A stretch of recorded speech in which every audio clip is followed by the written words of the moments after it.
The hit of the season on Broadway is an explosion of sights and sounds that may make you see the world differently.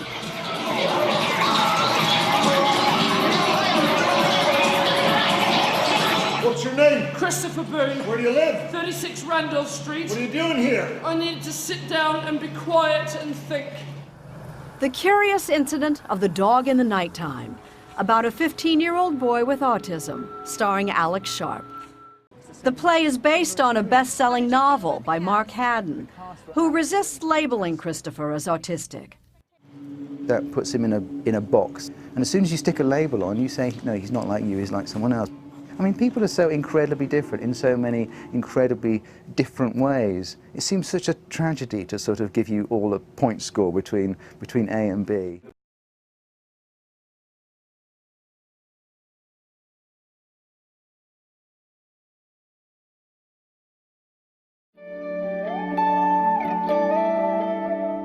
I know that my favourite, most cerebral, most searching, articulate theatre critic, who's a man called Andrew Hayden, wrote a rave review about the show. I know also that my 12-year-old son, who'd never been to see a straight play in his life before that wasn't a pantomime or a musical, loved the show. I know that my gran is going to love the show. I know collaborators and artists and playwrights who've been to see it who love it. You know, it's a pat thing to say it appeals to everybody, but I think it's a great night in the theatre, and I think that appeals to an awful lot of people. My 9-year-old son thoroughly enjoyed it. Not thoroughly enjoyed it, he was fascinated by it. And he's a 9-year-old boy, and he's not, don't tell him I said this, he's not the world's most intellectual 9-year-old boy. He likes fighting with sticks and playing football. It's really hard to glue his arse down to a seat, but through the whole thing, 2 halves of the show, he was completely riveted. Now, I don't know anyone who hated Wellington, so if it was A, it was probably a stranger. I don't know any lunatics either, so if it was B, it was also probably a stranger. Right. But most murders are committed by someone that is known to the victim. In fact, you are most likely to be murdered by a member of your own family on Christmas Day. Is that a fact? Yes, actually, it is a fact. Therefore, Wellington was most likely to have been murdered by someone known to him. Now, I only know one person that didn't like Mrs. Shears, and that was Mr. Shears, who divorced Mrs. Shears and left her to live somewhere else, and who knew Wellington very well indeed. I was on attachment at the National Theatre studio in 2007 with Mark Haddon, as well as writing novels and writing poetry and making comic books. He's written beautifully for theatre. And he was on attachment at the National Theatre, and we just made friends with each other.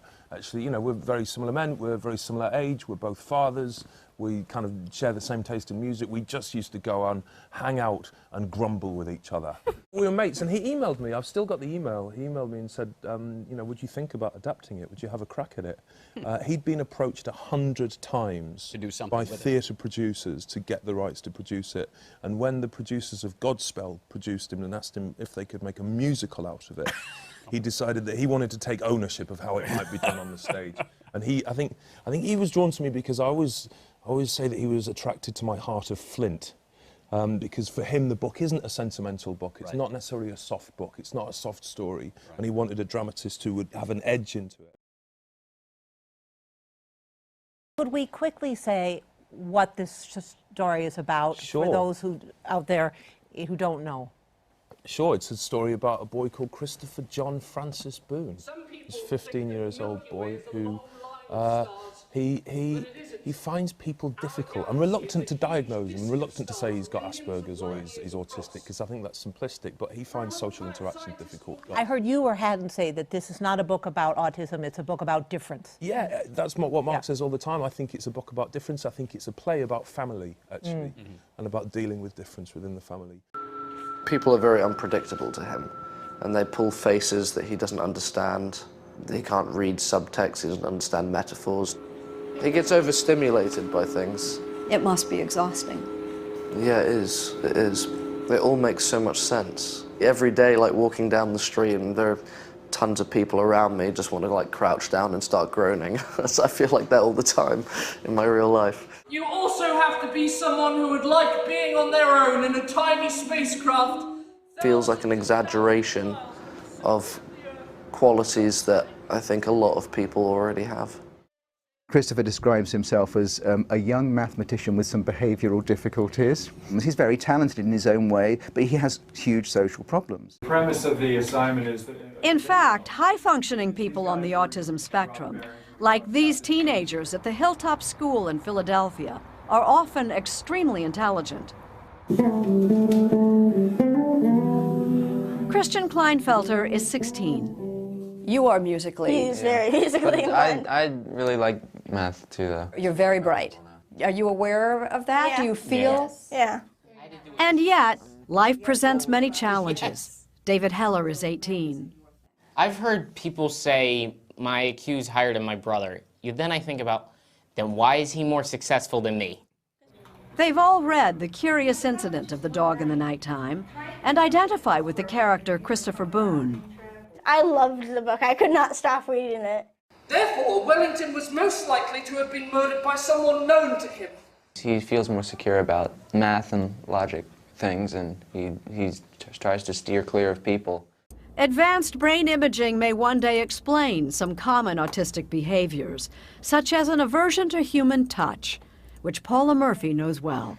Let's say my mom has a friend that I do not know and she hugs me. I'm like, okay.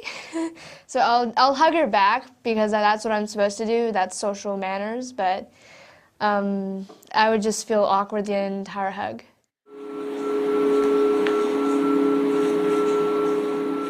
A pet rat! Yes, a pet rat. He's very clean and he hasn't got bubonic plague. Like many people with autism, Christopher finds people perplexing, but loves dogs and his pet rat, Toby. I could touch animals for days, but I will like hate human touch. Feeling like I'm being a representative of some kind, it kind of blows my mind and is terrifying, but it's also sort of a beautiful responsibility.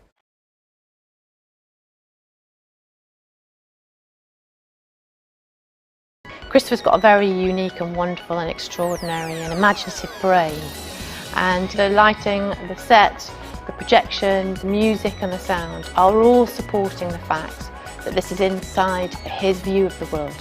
It needed to be a world that Christopher would really love, because he's the centre of this universe and he's the centre of the piece. So that meant that that world had to be full of maths and full of science and be very orderly and be very easy to keep in nice straight lines. You walk into the theatre and it's this black grid system, very simple, very empty. But the ways in which it comes to life are extraordinary. We've got lots of traps in the floor, and then there's cupboards and drawers in the walls as well that have anything that Christopher needs. He can kind of get immediately. So as soon as he kind of thinks about something, he can just go and get it. So it's his kind of world, really. He's in charge of it. If he decides he wants to be in the kitchen, he's immediately in the kitchen.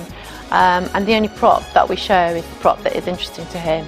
He can just use the walls as if they're the floor or the ceiling, or if he imagines that he's on an escalator, then suddenly the escalator's there right underneath his feet. The actors are sitting around the edge, ready to jump in to whatever part of the story he wants to jump into, because he doesn't always tell the story chronologically, because he's far too interesting for that.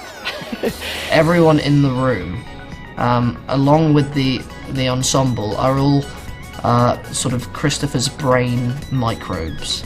We're all inside of this human being's brain. The audience feels that Christopher is them. Christopher isn't different from them, he's actually them. And he experiences things in the way that we all experience them. My name is Christopher John Francis Boone. I live at 36 Randolph Street, Swindon. I like maths, outer space, looking after Toby, and I see everything.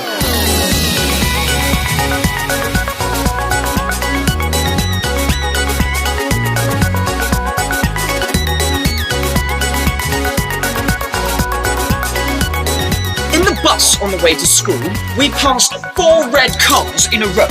So today is a good day.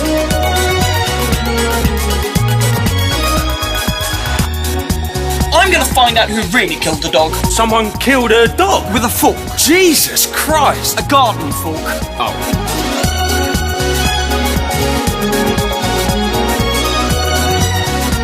Is this train going to London?